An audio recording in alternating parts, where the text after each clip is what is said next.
let's start with Dijkstra's shortest path algorithm. So what is the shortest path? So you are given a graph below, and suppose we wish to find the shortest path between vertex 1 and 13. So you are given a directed graph here, and you see, you can think this is like a two cities, the same example that I gave you, right? Dallas and Houston. And all these are like intermediate cities, okay? And you can think that these edge weights are the amount of time or the amount or the distance. You can think either way, the time or distance. So you see there are many ways to travel between these two cities, right? So the shortest path means that the one that actually is the fastest travel time. So we can think like that. So so if I can actually calculate, like maybe using brute force or some kind of algorithm, or just by looking at it, we'll find that this is the shortest way to travel between these two nodes. Okay, so 5 and 3 is 8, 10, 11 and 13, 11 and 3, 14. So this is the shortest way. Obviously, there are other paths, but they're longer. Okay, so this is the definition of the shortest path in a graph. Well, in this example, you see a directed graph, but it might be an undirected graph. So even for an undirected graph, it holds the same thing, okay? And obviously the road networks are mostly undirected, so you can go both ways or something like that. So the algorithm that we want to that we are going to introduce for solving this shortest path in a graph is the Dijkstra's algorithm. What is Dijkstra's algorithm? It is a solution to the single source shortest path problem in a graph theory. Single source. So it works, this is important, both on directed and undirected graph. It works on both of them.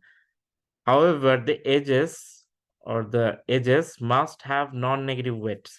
So if the edges have negative weights, then it's not going to work.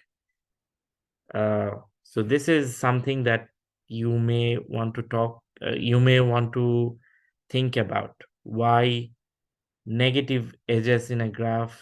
Why the shortest path algorithm with Dijkstra's shortest path algorithm doesn't work with negative edges?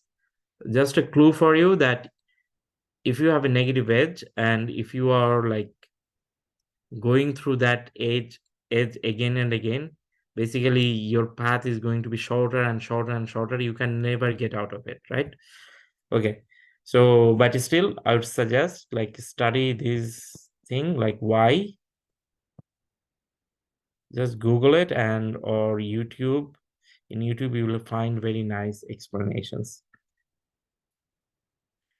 Okay, so what is the input for this Dijkstra's algorithm? Obviously a weighted graph.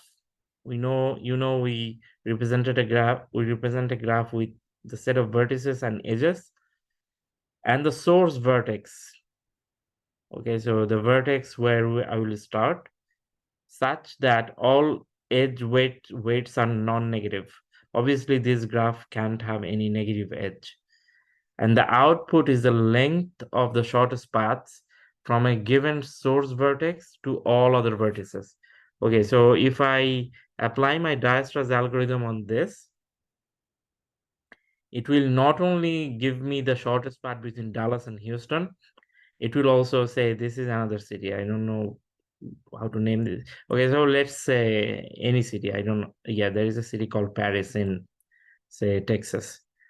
So this is not France, Paris, Texas, Paris. So it will also give you the shortest path between Dallas and Paris. I know there is another city in Texas named Palestine. Okay, so it will also give you the, after applying the Dijkstra's algorithm, it will also give you the shortest path between Dallas and Palestine. So this is a single source. From this source, it will give you the shortest path to all other vertices. or all other destinations. Okay, so that's why it's called the single source shortest path problem.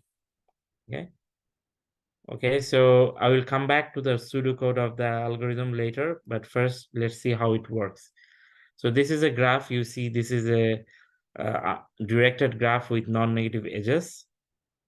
So our source is this A. We'll start from A and calculate.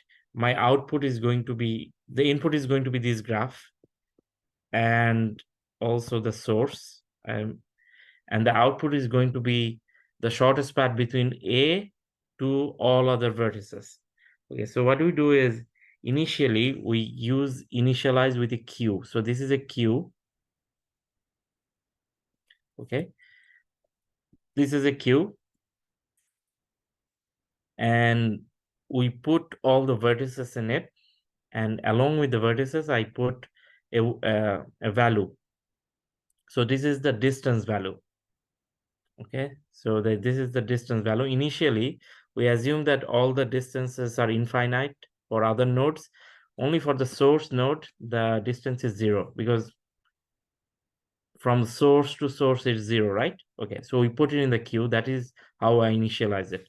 And this set is the set of the vertices who are done. That means I already got the shortest path distance through these vertices. Okay, so I initialize it, and then I put all the vertices and their distance from A. Initially A's distance to itself is 0, and we assume that all of the nodes distance from A is like infinite.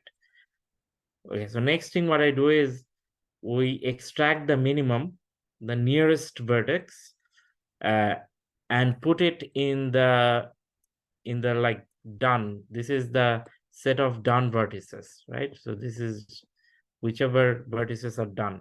That means already we have found the shortest path from A to those vertices. So initially we get the shortest distance from A to A itself. Okay, so we extract it. Okay, next what we do is it's called the release phase. So we are done with A, right? So next what I do is I release all the edges that are coming out of A. Okay, so I release two edges. So A has two edges. I release those two edges. Now you see that the okay, so we release these edges, and also we update the distance. So this is called like updating the distance for the nodes from the source. Okay, so initially we said we assume that all the nodes have a distance of how much? Infinite distance from the source, right? Now after releasing these edges, we know, oh, come on, B has actually a distance of 10, and this distance is actually less than infinite. So we update B's distance in the queue with 10, and we know that C is at this distance 3 from the source. So, and this is smaller than infinite, so we update C's distance to 3. Okay, so we do that. So we relax and then we update these distances. And then I extract minimum again. So what is the minimum between 10 and 3? 3, right? So I extract C. You see C is extracted. So we say C is done. Okay, C is done. And we know that from A, so you see this color, right? So this means that from A, from the source, C's distance is 3, finalized. From the source, A itself is the source, right? So A's distance was 0. So we have finalized two distances. Next, I extracted C, right? So I have to release all the edges that were adjacent to C. So which edges I'm going to release? You see these three edges, this, and this, right? Okay. Now, once I release the edges, next what I have to do is I have to see, okay, so are these distances, any of these distances are going to be updated? So now you see that B's distance from A was previously thought to be 10, but now I see that B's distance can also be calculated as like my distance is, C now says, okay, once I'm releasing 4, it says, hey, my distance is 3. My distance is 3. And hey, B, if you go through me, you will have like 3 plus 4, 7. If you go through me, you can have a distance of 7 from A. What was your previous distance? It says my previous distance was 10. Okay. So you now have a better distance. Update it with 7. Okay. Now C also tells D, hey, if you go through me, your distance is going to be I'm finalized. My distance is 3. And from me, your distance is 8. So 3 plus 8, 11. So you will have a distance 11 from the source A. What was your previous distance? It was infinite. So of course, update this to 11. Okay.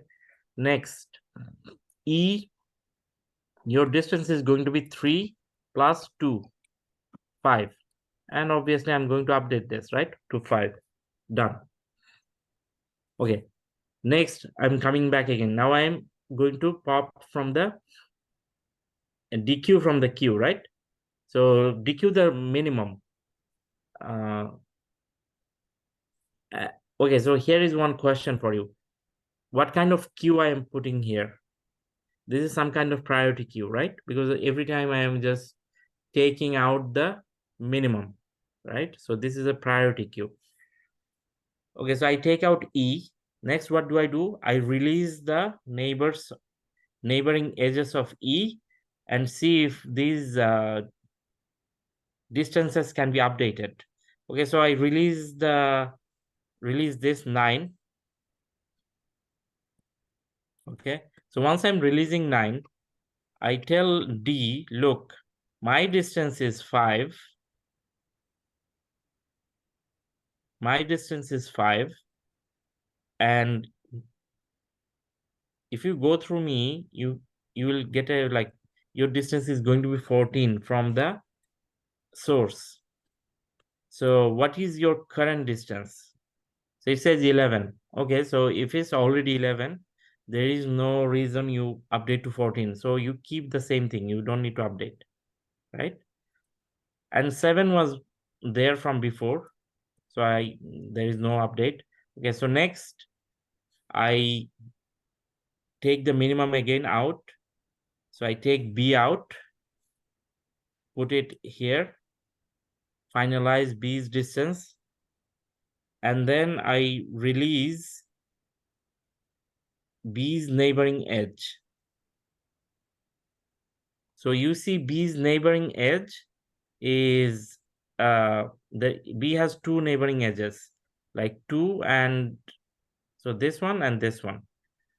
Now there is no reason to try C again because C is already done, right? So, but I can tell D, hey, my distance from A was 7. If you go through me, you will get a distance of 7 plus 2 equals to 9. Do you know what's your current distance from A? D says it's 11. This is okay. Update this to 9. Next, I just take D out of the queue, and the queue is now empty. And by now you see that every node gets its shortest distance from shortest distance calculated, right? So this is how Dijkstra's algorithm works. I would suggest just to go over my whole demonstration one more time. And let's look at the pseudocode. Okay, so initially this was a source vertex. I put it 0. and then this was the source vertex. For each of the vertices, this is the set of vertices, except the source vertex, I put the distance from the source to infinity, right? Assign in infinity as a distance. Then this is the set of the vertices that are done. Initially, those are empty. And then inside the priority queue, I put all the vertices of the graph, right? Until the queue is not empty, I just extract one vertex from the queue and then add it to the done set. I add it to the done set. And this is what I do is for each of the vertices adjacent to this popped vertex, right? For each of the vertices, what I do is I check if the distance, their previous distance, was greater than my distance plus, my distance plus the edge from mine to that V vertex, right? If this is smaller, then I update their weights, okay? And finally, I actually update the final distance. So this is the relaxation step, right? I have shown you in the demonstration, right? How you change the weight, right? So after relaxation, you change the weights. If the new distance is smaller than the previous distance, then you update it, okay? So this is the relaxation step. We also call this like update thing as a decrease key. We are looking for a smaller distance. Okay, let's find out the time complexity of Dijkstra's algorithm. First, we do initialize the distance for each vertex. So this is order of V for each vertex, so order of V. And then we initialize the distance of the initial or source vertex, that is constant time. We initialize the set for the done vertices with empty set, that is also constant time. And then we put every vertex along with their distance into the priority queue, right? So we know that we do it for V vertices, and build heap operation actually can be done in order of N or order of V, right? So this is order of V, build heap operation. Next, we run this while loop, and we do it until the queue is empty. That means in total there is going to be this loop is going to run like V times, because every time we are extracting one vertex, right? So we are extracting one vertex every time. So in total, there will be like order of V times this loop is going to be running. And after we extract the minimum, we have to reconfigure the heap, right? So that is the heapify operation. So we know that the heapify operation takes like order of log V, right? Okay, so this means that these two parts actually take order of V log V, this amount of time. Or since this is a binary heap, we can think that this is order of log V. Okay, so next we just add this. This is constant time operation. And finally, this part, like we look for each popped vertex, we look at all the adjacent vertices. So that means the vertices that it has edge to. So in total, like in the whole graph, like how many times the edges are going to be, or adjacent vertices are going to be checked? Potentially E times, right? The number of edges. So this whole thing, this for loop potentially runs E times. And then there inside, we check if their current distance from the source is less than the popped vertex, that is use distance from the source plus the distance between these V vertex and the currently popped vertex. Okay, anyways, we just do this check, and if this is true, then we actually make an update. We make an update to the distance, and by making update to the distance means if this distance is changed, then we have to update this thing into the queue itself, right? Because this is a min heap, and if a distance like for one of the vertices change, we have to update the queue. So that will cost a like update queue operation. So that is order of log v. So potentially in total we have to do e log v operation, right? Okay, so what is the total amount of work? You see order of v plus v log v plus e log v. So these are smaller, so you just ignore those. So the total time is going to be order of v log v plus e log v, which we can write as order of e log v. The reason behind that is we are assuming a connected graph, right? All the vertices are connected, and if that is the case, then the number of vertices is always going to be less than number of edges. So this one actually turns into v plus e, right? Sorry, log v. And v plus e, we can write it as 2e, or yeah, so this is just e. So this is the final time complexity of the Dijkstra's algorithm.